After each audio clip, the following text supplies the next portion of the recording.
Mountaineering in India will remain forever in debt to Indira Gandhi. In her lifetime, she referred to herself as the daughter of the mountains. In death, her ashes were scattered over the peaks of the Himalayas she loved so much. As Prime Minister of India, she could not actively pursue mountaineering. But she could spend time with mountaineers, no matter how busy she was.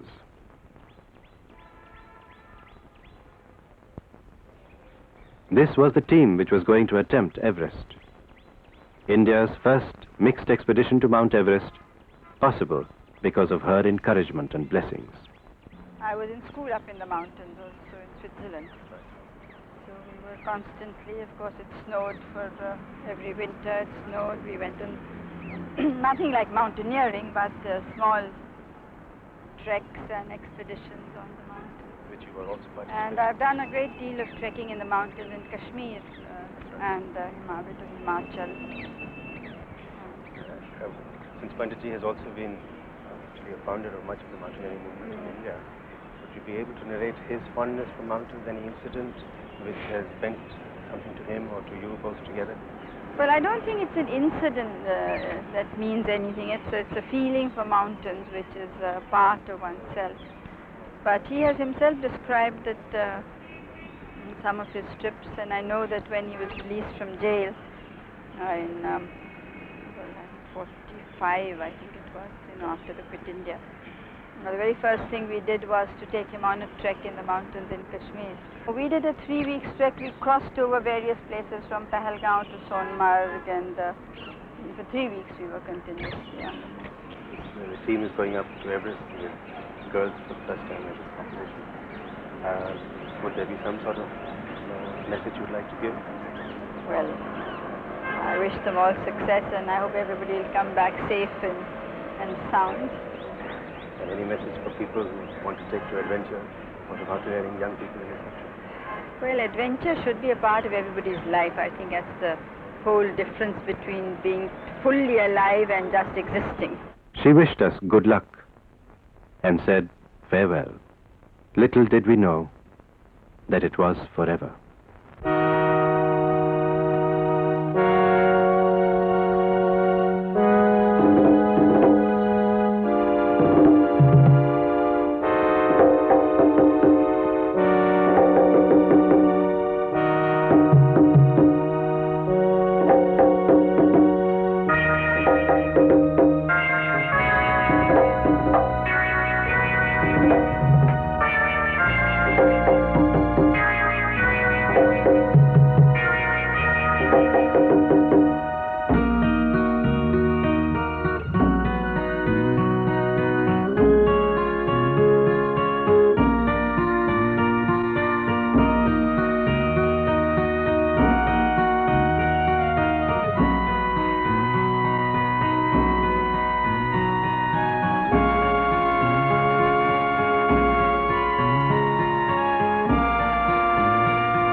हिमालयो नाम नगाधिराजः पूर्वापरौ तोयनिधि वगाह्य स्थितः पृथिव्या इव मानदण्डः.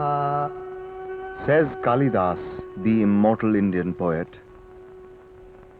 in the north are the Himalayas, abode of the gods, spanning the eastern and western oceans, backbone of the entire earth. The Himalayan range was once, long ago, submerged wholly under water. Today, this is the highest place on earth. Everest towers over every mountain in the world. At 29,028 feet, it stands a staggering 8.8 kilometers from sea level to summit, about the height at which most jetliners fly.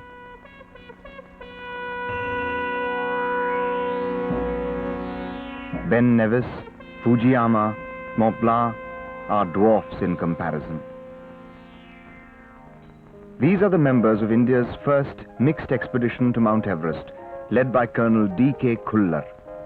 One of their objectives, an Indian woman on the summit of the world's highest peak.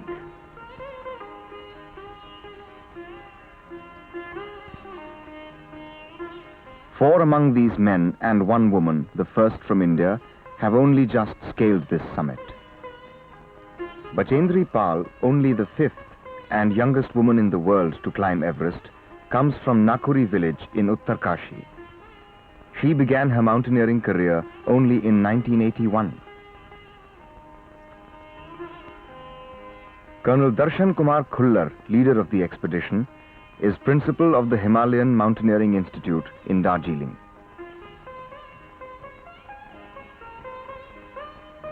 Lieutenant Colonel Premchand, India's national skiing champion, is deputy leader.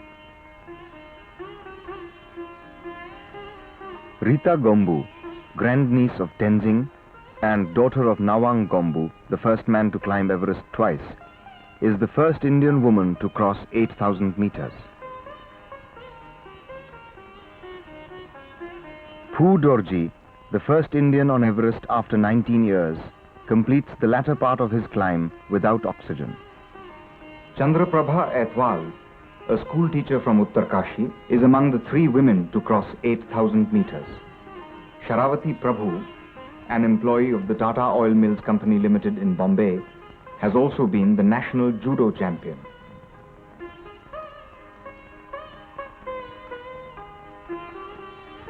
Harshvanti Bisht is a lecturer in economics in Garhwal and studying for her PhD. Dorji Latu, one of the summiters, is an instructor at the Himalayan Mountaineering Institute in Darjeeling. Sonam Paljor, another summiter, is a company commander with the Indo-Tibetan Border Police in Ladakh. Rekha Sharma, who reached just short of 8,000 meters, is a textile designer in Delhi. Meena Agarwal is a doctor, now settled in London. These and other members, during the expedition, braved the most extreme of temperatures, breathed an atmosphere with less than half the oxygen at sea level, and for more than 3 months lived without a proper bath or toilet or food, and faced heavy physical and emotional stresses.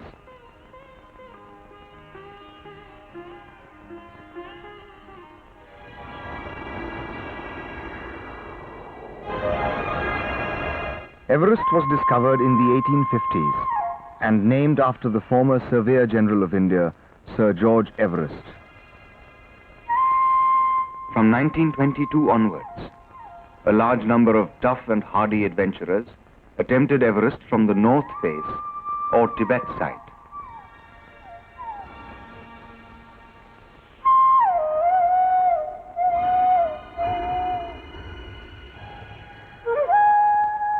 After Nepal opened its routes to the world, Hillary and Tenzing, on the 29th of May 1953, became the first men in the world to stand on the summit.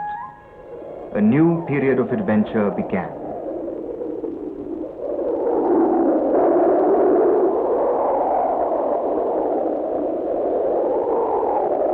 Everest was attempted from all routes, in spring, autumn and winter, with or without oxygen. Equipment and techniques improved, but the hazards of the mountain remained the same.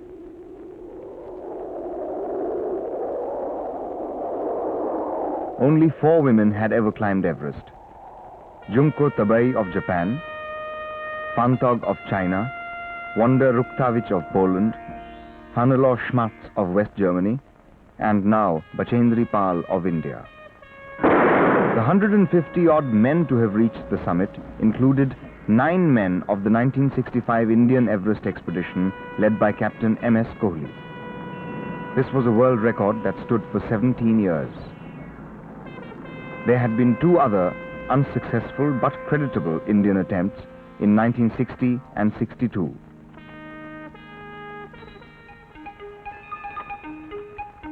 But on 7th March 1984, When the 4th Indian Everest expedition, comprising of 13 men and 7 women, got underway, the future was uncertain. Time only would tell who would succeed and who would not.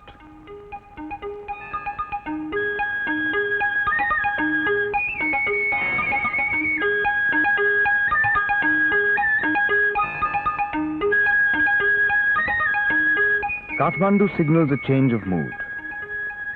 An ancient city, its sights and sounds beckon to the foreign tourist.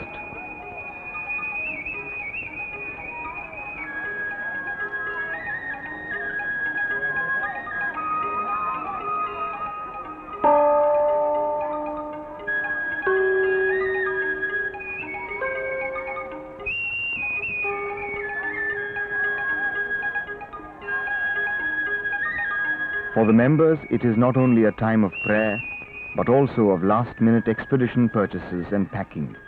For Kathmandu is a trekker's paradise.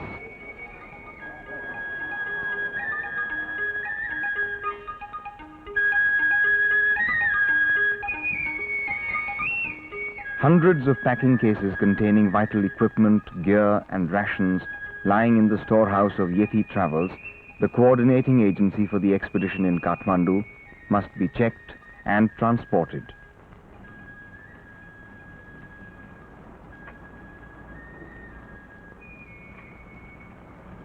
The bulk of expedition stores are flown directly to Lukla, halfway up the route at over 9,000 feet.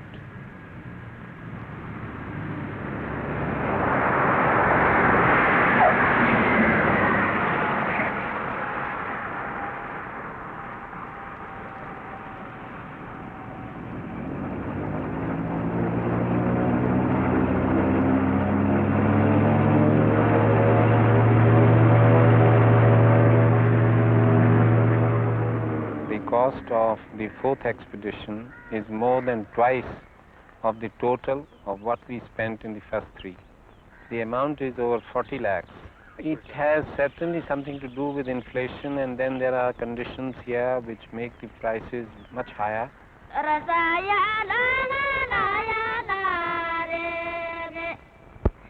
The expedition begins its march in on foot from Jiri onwards. The barefoot porters, as cheerful and carefree as they are illiterate, all come from a tribe called the Tamangs. Women carry loads as heavy as men, but their tendency to drop out along the route causes innumerable headaches for the deputy climbing Sherpa Sardar, Pasang Temba. Oh, porter के लिए तो जो expedition हो load साथ में कभी नहीं आ सकता.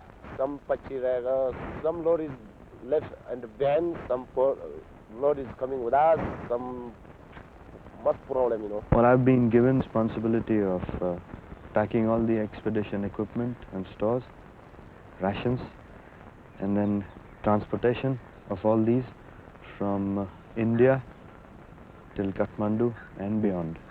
Roughly our weight should be around 20 to 24 tons, and we intend employing about 800 porters to carry this load from Kathmandu to base camp.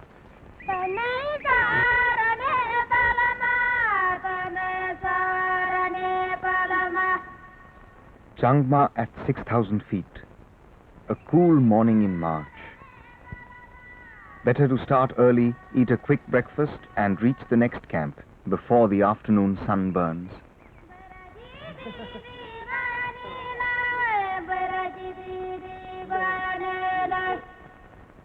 Members carry their own personal luggage in a rucksack: clothes, water bottle, torch, toiletries and emergency rations.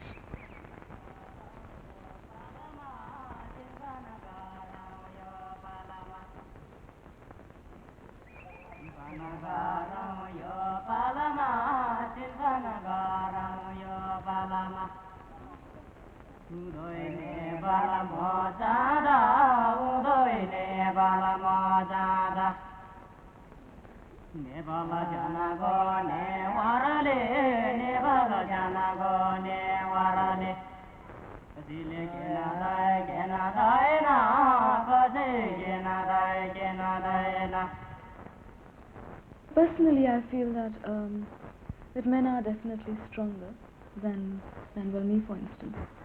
But somehow, some reason, which is probably something to do with your willpower, or call it whatever. A woman is more capable of handling situations on a mountain, which probably makes up for the physical strength, it's a sort of a balance. There's really no reason why women should not climb just as well as men.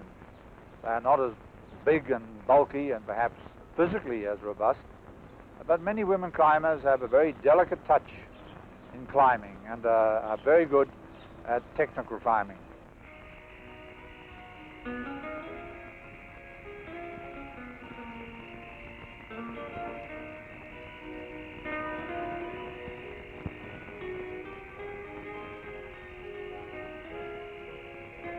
Sampa, a Sherpa delicacy made from flour, is being prepared. A late night is unusual on the march in. Normally by 8 o'clock the tired camp is asleep. But tonight is an exception. Tomorrow is an off day.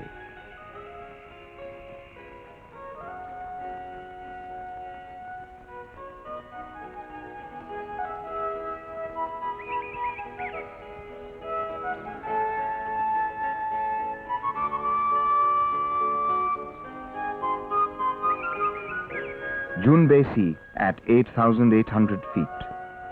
One of those sunny, lazy mornings.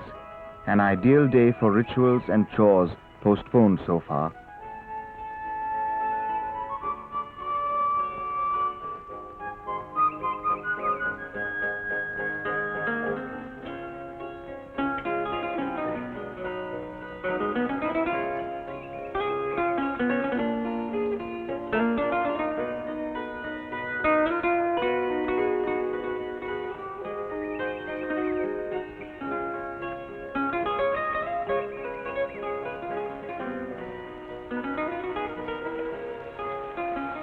Soon, none of this will matter.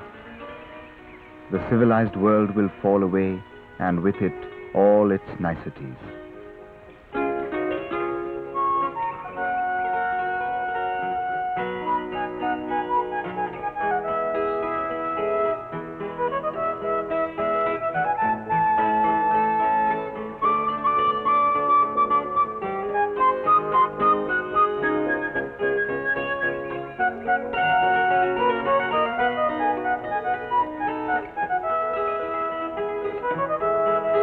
Everest is an unseen presence.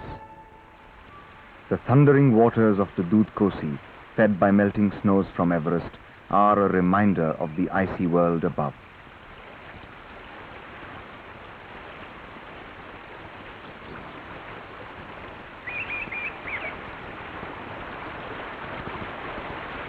Already it is 2 weeks since the expedition left Kathmandu.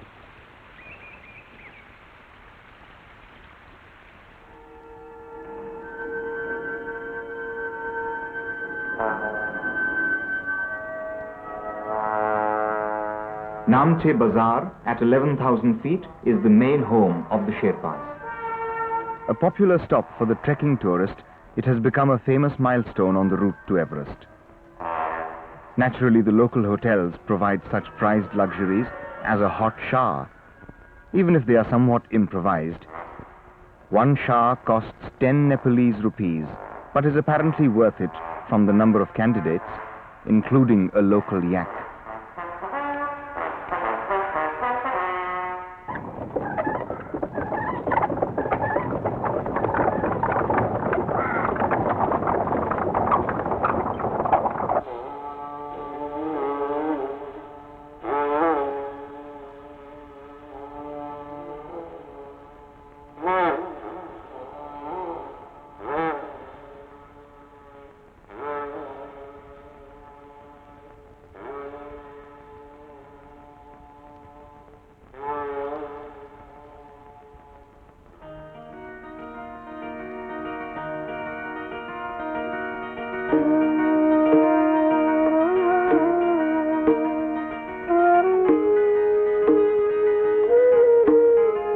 At 13,000 feet, the monastery of Thiang Boche is perhaps the loveliest setting along the entire approach march, offering a breathtaking view of Mount Everest.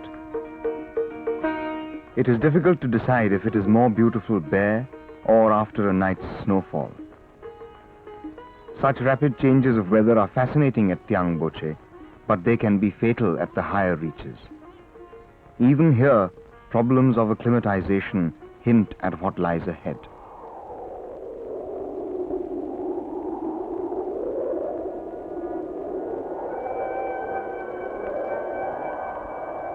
Everest Base Camp is reached on the 31st of March.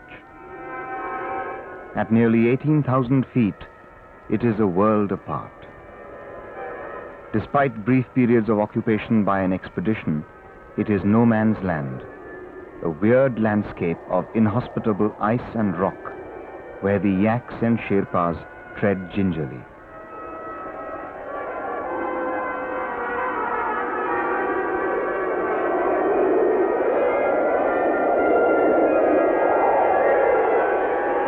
Base camp will be the nerve center of the expedition for the next 2 months.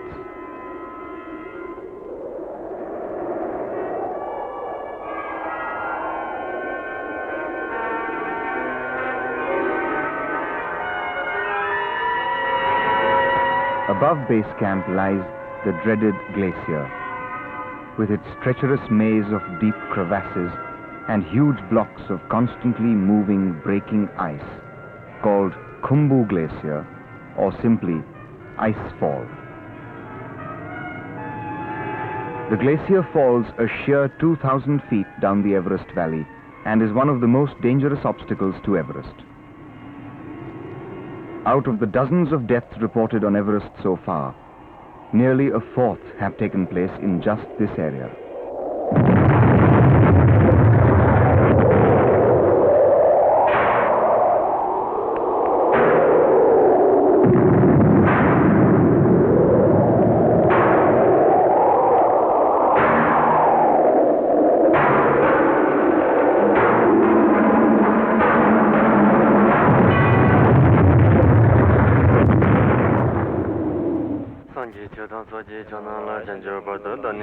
The expedition had sent an advance party to open a route through the icefall. The leader of this party was Lieutenant Colonel Premchand. As you know, these Sherpas are very religious, and when you are against a big mountain like Everest, everybody tends to an extent be religious. On 18th, we had a big puja before we started our work on icefall. Now, on icefall, we had selected about 2 or 3 likely lines, which we thought we will tackle, keeping the objective or other hazards of the icefall. And finally, we selected a line which is generally slightly left of the center. We negotiated the lower part of the icefall, which is not as difficult as the higher part is. The 19th, again we worked, we did almost half the icefall. 20th, again we worked, we did maybe 3/4 of the icefall. 21st, we were tired, so we had a little rest, but we carried on carrying the loads. 22nd, 23rd, we worked with more vigor because by then we had done almost 3/4 of the icefall. And finally, by grace of God, on 23rd, we were on top of the icefall and at the site, which is the present Camp 1 of the expedition.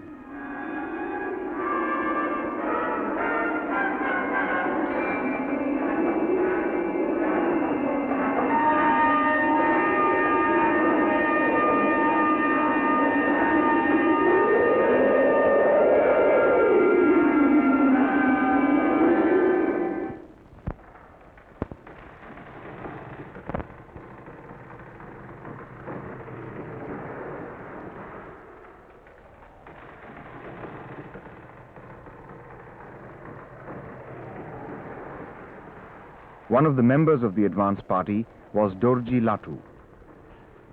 Dam area is the area where most of the accidents and most of the deaths occurred. The area is infamous for its condition of the ice blocks, which seem to be very, very unstable and all the time moving. Sometimes when people are crossing that particular area, when there's movement and when people are caught in this movement, it is then there are accidents and people die. And most accidents in the ice fall of Everest has occurred in this particular area. So in this area I was most scared, perhaps from its condition on the ground and also from what I had heard from so many people, that this is the death zone in the ice fall. First time I was most scared because that day it fell in my turn to lead the way to open route in the dam area. Every time I come down to the base camp, after having gone up and come down, I feel grateful for come down alive.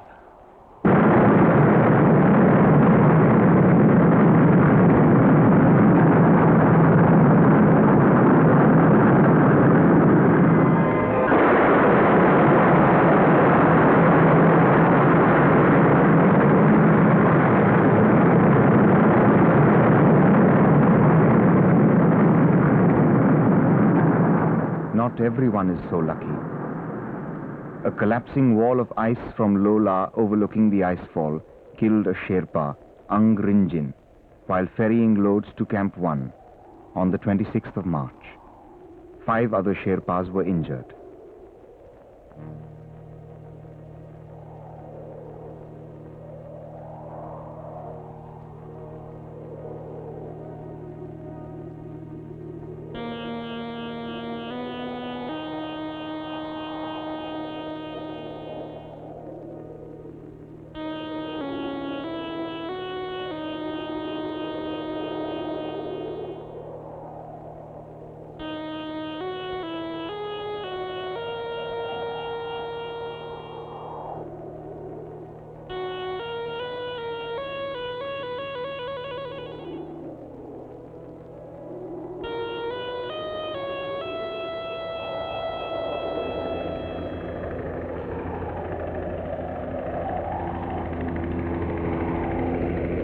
The injured Sherpas are taken to Kathmandu by helicopter.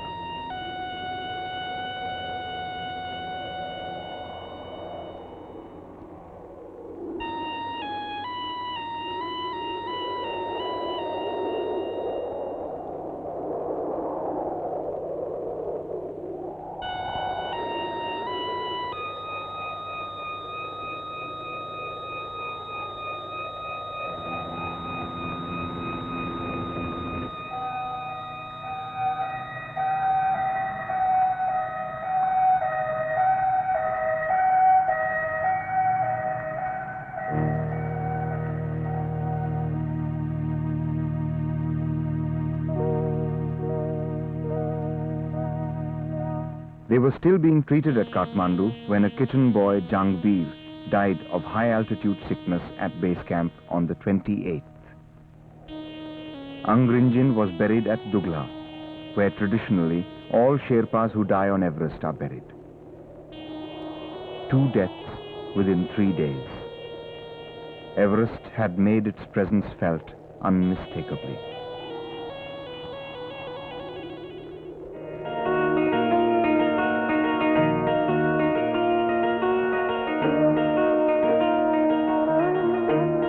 Soon after base camp is established, a famous visitor arrives. Tenzing Norgay, still active as a mountaineer even at 71, reaches there along with his 17-year-old daughter Dicky. Tenzing finds base camp far different from 30 years before. मैंने कनखुला से promise किया है हम base camp आप लोगों को मिलने के आएंगे, तो इसीलिए मैं बहुत खुश था कि मैं यहाँ पहुँच गया।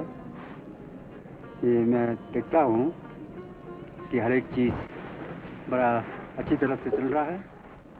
सब लोग देखने में बहुत अच्छा एक्लामेटेड हैं।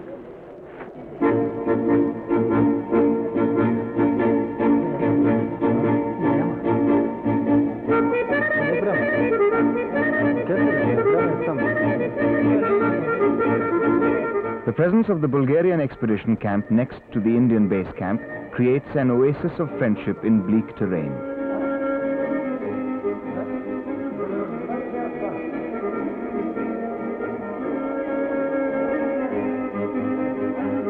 The Indian route to Everest is via the southeast ridge. The Bulgarians will attempt Everest by the West Ridge route. But who is to know that one of the Bulgarians in just a few days after a heroic lonely ascent is not destined to return?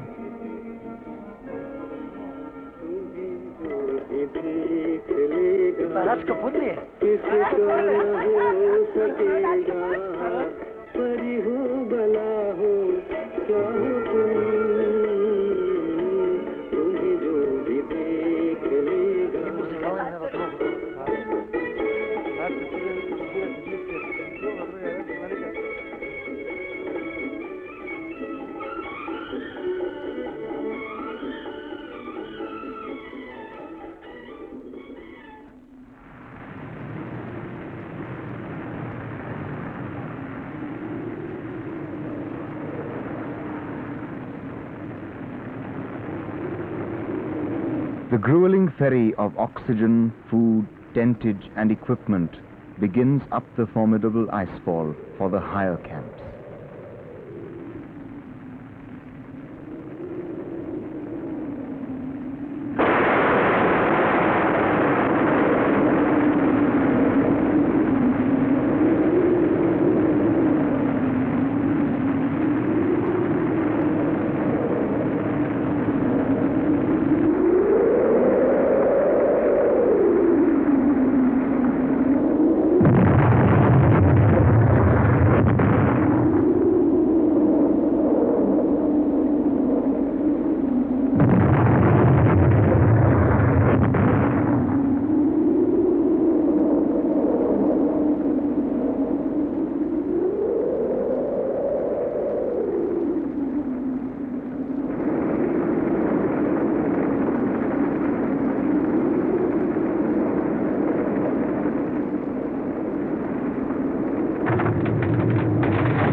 By early April, Camp 1 is established at 20,000 feet.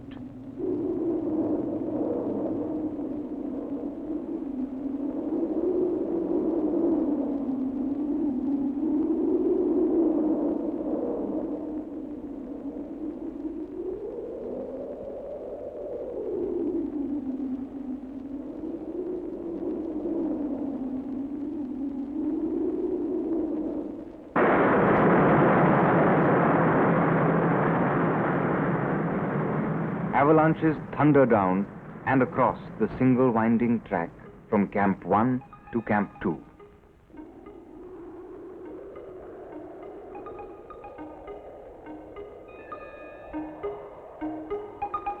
There can be no straying from this narrow path, for hundreds of crevasses lurk under the seemingly innocent expanse of snow.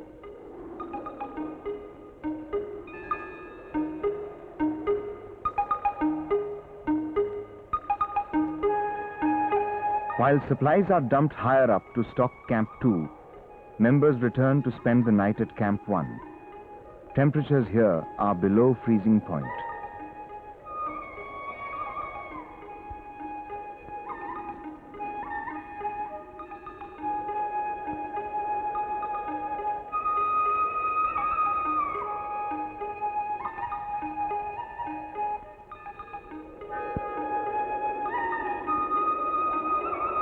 By mid-April, Camp 2 is set up at a little less than 22,000 feet, under the southwest face of Everest.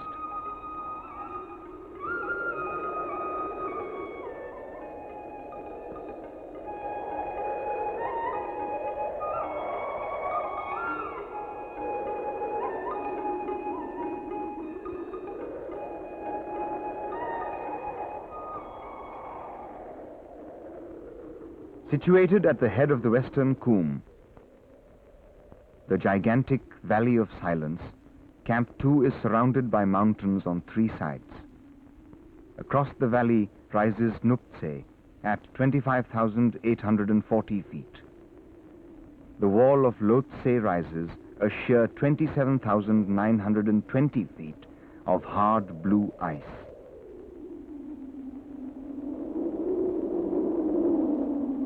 And beyond that, another 1,000 jagged feet soars Everest.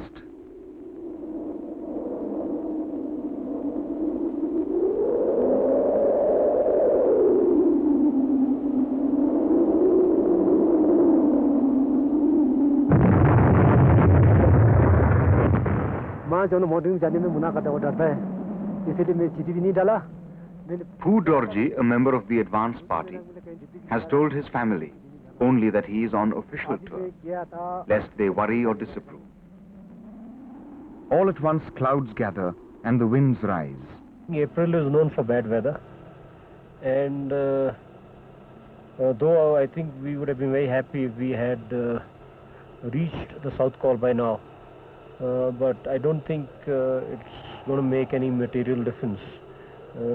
We can do it in the next 7 days. Today is 23rd, and if we reached South Col by now, it would have been a rather good thing, and we would have had that much more time of to wait for good weather and mount our sort of shall we say attempts on the mountain. But even now, if we can do it before 01 May, I think we're quite happy. Unhappily, Christopher Pravinov, the Bulgarian climber who reaches the summit, dies of exposure. His body is never found. I would say that there was a very daring move. The first time Everest has been climbed in April, and I think it's a brilliant climb. It should be ranked as one of the top climbs of Everest.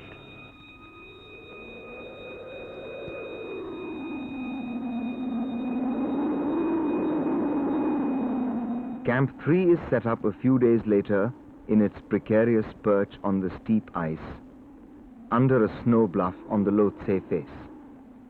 The angle of incline here is nearly 60 degrees.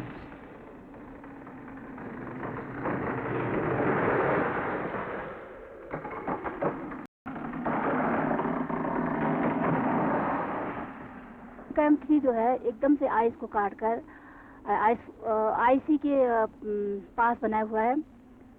थोड़ा सा avalanche का भी डर है, लेकिन अभी मौसम बहुत अच्छा है, इसलिए शायद जब तक ये ताज़ा बर्फ नहीं आएगा तब तक एवलांच भी नहीं आ सकता है। The line of load-carrying Sherpas slowly snake their way up the incline of the Lhotse face to Camp 4 at South Col, 26,000 feet. The extent of junk deposited here seems astonishing for a spot so desolate and lonely, buffeted ceaselessly by high-speed winds.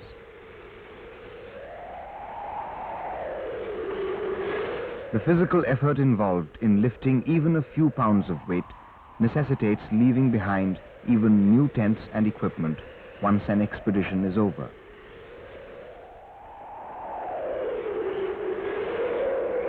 From here, for the first time, one can look over to the Tibet side.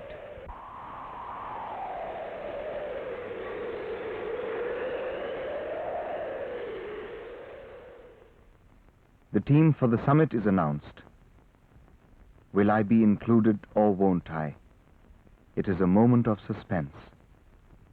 The news is flashed to camps across the mountain. Summit Party 1, aim sun. Gita Bamboo. Ang Doje. 2 Doje. Chandra Prava at 1. Summit Party 2, Andy Sherpa, Lotsang Singh, Vichendripal, Magan Gisa. Summit Party 3, Doji Latu, Ratan Singh, 1 or 2 Sherpas, Rogers is over. Rogers, over. The summit plans, tentatively there are 3 summit parties. Summit Party 1, 2 and 3. Summit Party 1 leaves base camp on the 5th, and so also 2. Summit Party 3 would leave on the 8th. Roger, so far over. Roger, so far over. The summit attempt begins.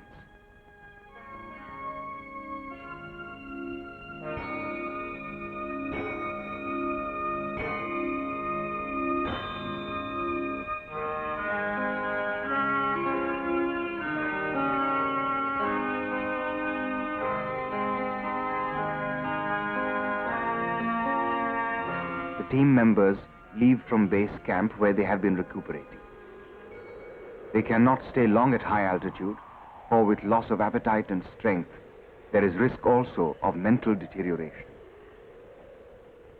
The Khumbu icefall must be braved once again. Once more, the danger of toppling ice cliffs must be faced, but perhaps for the last time.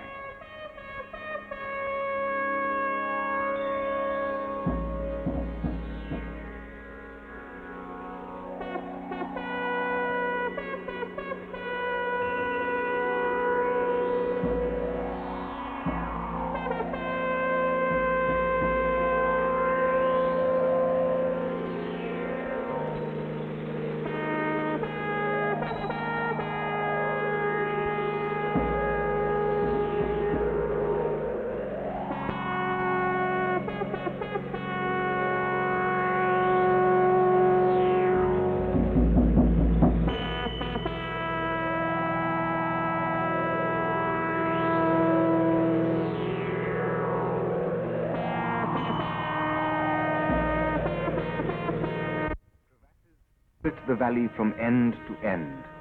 There is no escape from them.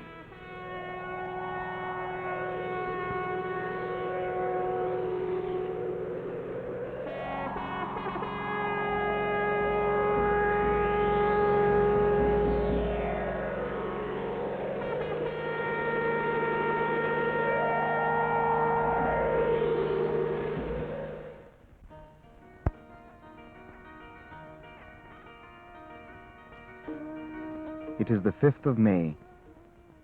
The weather seems warm and perfect. There are 11 people in 3 teams. अभी हम camp 2 जाएंगे direct. कल camp 3 जाएंगे. परसों south call और God willing 8th को submit करेंगे. Actually, if we have one more camp, we will have to spend one more night there, maybe 2 nights. We will lose more energy than this. I think this is better. But of course we have girls. We are slightly worried, but I think this will help us, I think. My thought is that I will work with nature. I will go with reverence. I will go as high as possible, and I will do my utmost. Definitely I will do my utmost. And I'm going with prayer, with confidence. And as I take each step, I feel more happy. I feel that I will reach the top. Lieutenant Colonel Premchand, India's foremost mountaineer, is leading the summit attempt. Hearts are full of hope and tension.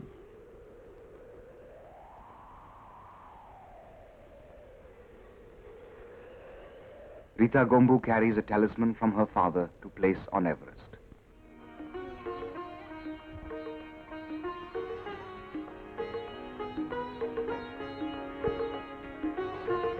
Not only is she the chosen one, the first girl in the first summit attempt, but she also bears the additional responsibility of her family's mountaineering tradition.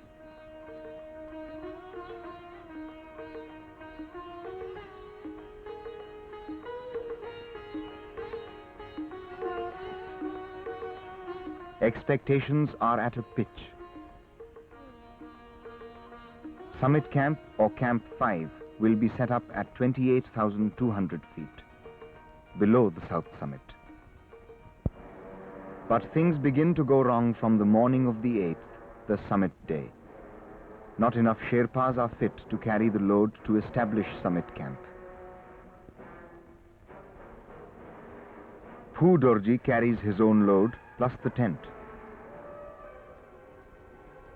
The first 2 teams reach the Summit Camp site in good time, but the single tent can only squeeze in 3 people. Besides, there is just not enough oxygen.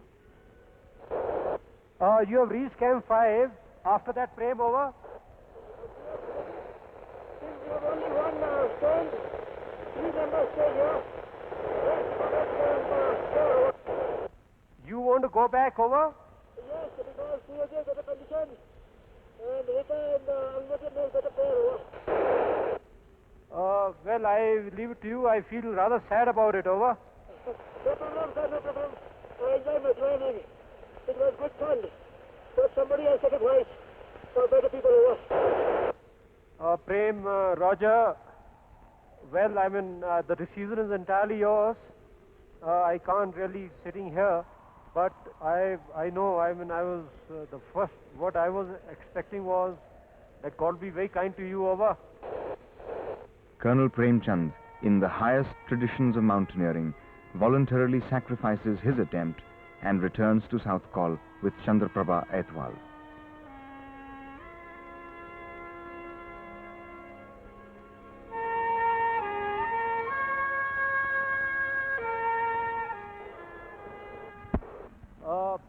Rita, how are you, over? Yes, sir, over. Rita, how many oxygen bottles do you have, over? Sir, he says it's not necessary, over. Acha, Rita, listen, my dear girl, tomorrow if the weather is good and you got enough oxygen for yourself, 5 cylinders are very good. You must, with these 2 people, make a very determined effort, over? Yes, sir, over. Okay, then, we will speak to you again at 1900 hours, just to see what the weather is like, and then again make further plan, over? Sir, we'll be asleep at 1900 hours, over. As the chill evening falls over the massive western Coombe, there is gloom in the expedition. All hopes are centered on the 3 members in their lonely perch on the icy summit slopes.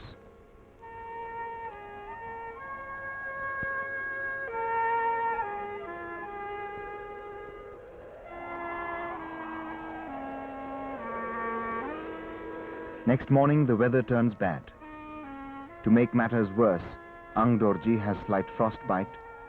Rita and Ang Dorji turn back, just 600 feet short of the summit. But Phu Dorji, his oxygen exhausted but not his strength and will, pushes on to the summit despite the leader's misgivings. At 12:30 on May 9th, Phu Dorji stands on the summit of Everest. The first Indian after 19 years, the first to climb alone and without oxygen after summit camp. Your member Phu Dorji has climbed down from the summit and is very exhausted. They are all 4 climbing down towards the South Col. They see somebody about 200 meters down the campfire. That's perhaps our first member. If you contact Camp 4, please ask for help for the whole parties. Over. Morning, Prem. Important message from Bulgarians. 2 of their top climbers are in a very bad condition near the south summit. Somewhere near the south summit. Over. In poor visibility, Phu Dorji meets 2 members of the successful Bulgarian team from the West Ridge, and with them brings down 2 other Bulgarian summiters who have been stranded overnight above the south summit. It is one of the highest rescue attempts in the history of Everest, and one with a happy ending. Medical care and attention from Camp 5 all the way down the Indian route helps save the Bulgarian lives. Phu Dorji returns to Camp 2.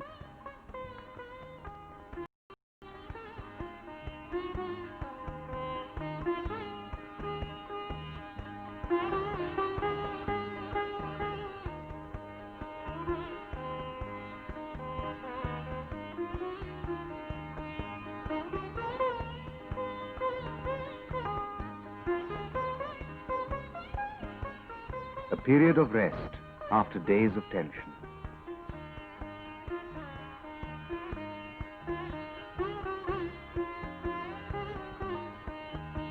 Rita and Ang Dorji also arrive.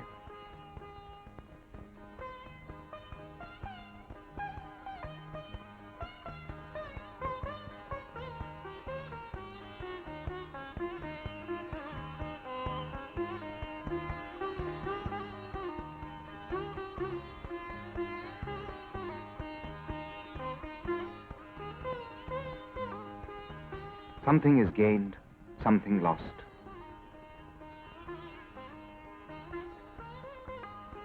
Mixed feelings, many adventures.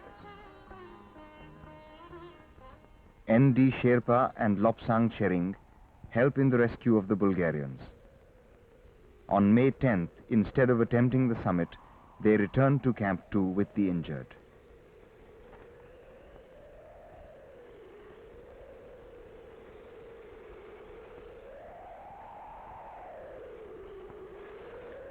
The Bulgarians are evacuated from base camp for treatment of frostbite.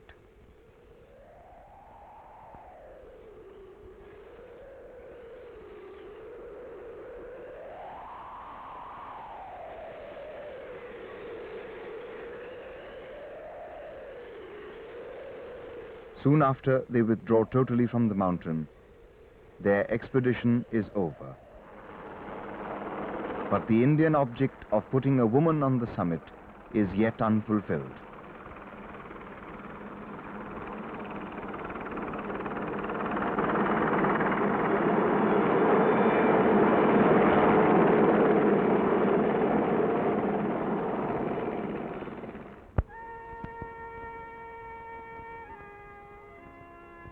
The phase of bad weather clears by May 14th.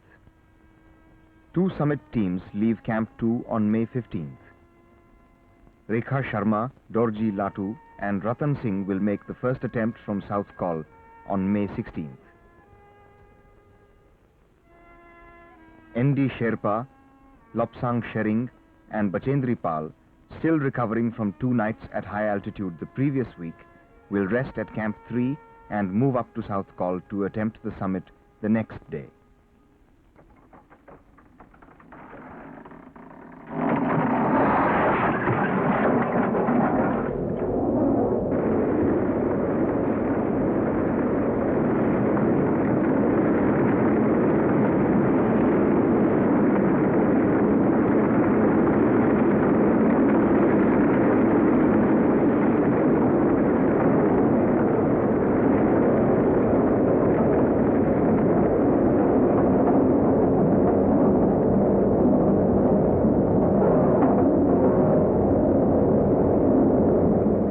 Avalanche buries Camp 3 completely.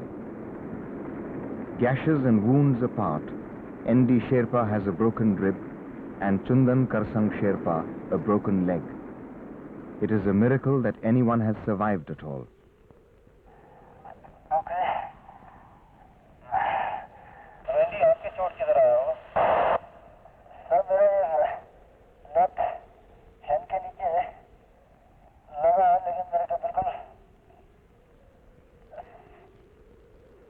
With no support available from lower camps, since members and Sherpas are engaged in evacuation of the injured, the first summit team is called back from South Col on the very day of their attempt. हम लोग camp 3 में थे और रात में करीब 12 बजे की बात है, कोई आइस का कोई एक पीस मेरे सिर पे लगा और मेरी नींद खुल गई। उसके साथ ही मैंने एक बहुत बड़ी आवाज़ सुनी। मैंने सोचा कि शायद कोई ऑक्सीजन सिलेंडर फट गया है। मैं भी उस समय ऑक्सीजन यूज़ कर रही थी और टेंट के बाहर काफ़ी सिलेंडर्स पड़े थे, लेकिन थोड़ी देर बाद मुझे लगा कि मैं कोई भारी चीज़ के नीचे दब गई हूँ और फिर मुझे समझ से देने लगी कि ये आइस एवलांच था। तो मैंने अपने साथ जो मेरे टेंट में था लोबसंग, वो जग चुका था और वो बाहर निकलने का रास्ता ढूंढ रहा था। तो अचानक उसके जेब से एक चाकू निकली और उसने टेंट को फाड़ के पहले वो खुद बाहर निकला, फिर उसने मुझे खींचने की कोशिश की, लेकिन मैं बहुत बुरी तरीके से दबी थी, यहाँ तक कि मैं अपनी जगह से हिलना भी मेरे लिए मुश्किल था। तो बाद में उसने जो आइस ब्लॉक्स मेरे शरीर के ऊपर थे वो हटाया और मुझे खींच के बाहर निकाला। और लोग भी काफ़ी चिल्ला रहे थे मदद के लिए, सभी लोग दबे पड़े थे। तो एक दूसरे को मदद करने के बाद हम लोग सेफ जगह में रहे और उसके बाद हमने अपने लीडर को, जो कि कैंप 2 में थे, उनको इन्फॉर्म किया कि एवलांच के विषय में, और उन्होंने बताया कि अभी हम रेस्क्यू पार्टी भेजने वाले हैं। और 16 मई को हम वापस कैंप 2 में आए। उन्होंने मुझसे पूछा कि तुम घबरा तो नहीं गई हो कुछ ऐसे? तो मैंने कहा नहीं सर, घबराया भी नहीं गई हूँ। और सच बात तो ये थी कि उसके बाद मेरे में एक नई सी ताकत सी मैंने महसूस किया कि मैंने ये भी सोचा कि अगर अभी जब मौत के मुंह से मैं निकल गई हूँ और मैंने सोचा इससे ज़्यादा खतरा तो अब इसके अलावा कोई होता नहीं होगा, और इसलिए मैंने सर से बोला, मैंने कहा मैं ठीक है, मैं जाऊँगी। Time is running out. Camp 3 has to be established all over again. By May 30th, the monsoons will break, and with it will go the last chance of climbing Everest. On the 23rd of May, the last and final attempt is made on the peak. The weather is fine. The best day in weeks of wind and snow. Energy and supplies are at a low ebb. If the attempt fails, there will be no other chance. Bachendri Pal, the village girl from Uttarkashi, is the only woman in the final summit team. Will her third time be lucky? For Dorji Latu, who helped open the route through the icefall, it is another moment of truth. After South Col, anyone who aspires to climb the summit of Everest is prepared to take that much of risk in case of one mistake, slip, and if he is not able to arrest himself with his ice sacks, he can come all the way down to South Pole, or he can fall on the Tibetan side or near Camp 2 of our route. So it is that much exposed. On the final climb towards the summit. Each breath is a torture. Each step a battle between head and heart. The knife edge of the summit ridge falls sheer for thousands of feet on both sides. One step wrong is a plunge to certain death. By midday, Bachendri Pal is incredibly still in good shape and climbing strongly. Ang Dorji, recovered from frostbite, is with her. Dorji Latu and Sonam Paljor follow. One crumble of this cornice and the fall is 8,000 feet into Tibet.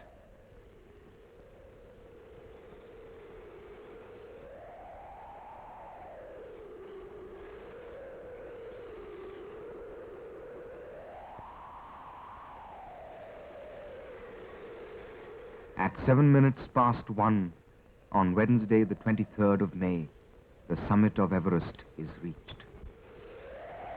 Like a bolt, the news comes from the roof of the world.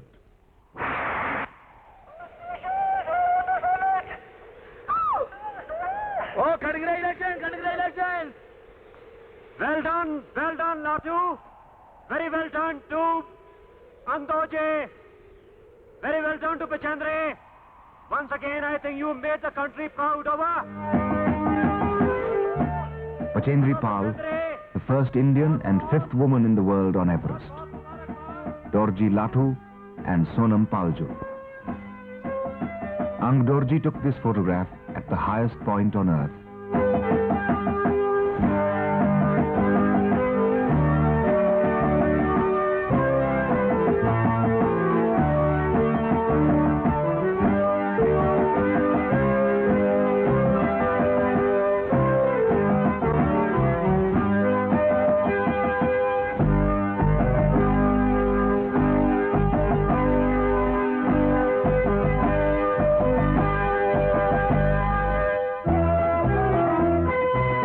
Success at last, hard-won and sweet.